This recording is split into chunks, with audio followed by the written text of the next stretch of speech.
Black Window Records. Razva again. Guess what? Again and again.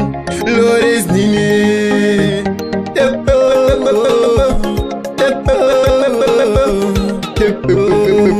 Anayafu Trevor Beyond the musindo wawatanga uyu wangwiwa zvipere mushe yawafunga tinopinda wangwiwa zvipere mushe kana maoko ndinomada wangwiwa zvipere mushe kana neni ndiri mbinga wangwiwa zvipere mushe ndaitoti ndi wangu mufero ndakazviona uri mumero uneka unhu kemagero manje tokusiya wakadero I never trust anybody nguva nhasi ndadzidza chidzidzo munhu wenyama ungamugone batini aumbondigone musindo wawatanga uyu wangwiwa zvipere mushe yawafunga tinopinda wangwiwa zvipere mushe kana maoko ndinomada wangwiwa zvipere mushe kana neni ndiri mbinga wangwiwa zvipere mushe.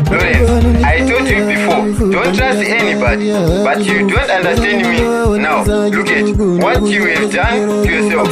Varipo vanondishuvira rufu vanzira ziva yauye hati bufu gore rino ndovaonesa chitsvuku ndakurira kwese chero kumabvuku musindo wawatanga uyu wangwiwa zvipere mushe yawafunga tinopinda wangwiwa zvipere mushe kana maoko ndinomada wangwiwa zvipere mushe kana neni ndiri mbinga wangwiwa zvipere mushe ndaitoti ndi wangu mufero ndakazviona uri mumero uneka unhu kemagero manje tokusiya wakadero I never trust anybody nguva nhasi ndadzidza chidzidzo munhu wenyama ungamugone batini aumbondigone musindo wawatanga uyu wangwiwa zvipere mushe yawafunga tinopinda wangwiwa zvipere mushe kana maoko ndinomada wangwiwa zvipere mushe kana neni ndiri mbinga wangwiwa zvipere mushe.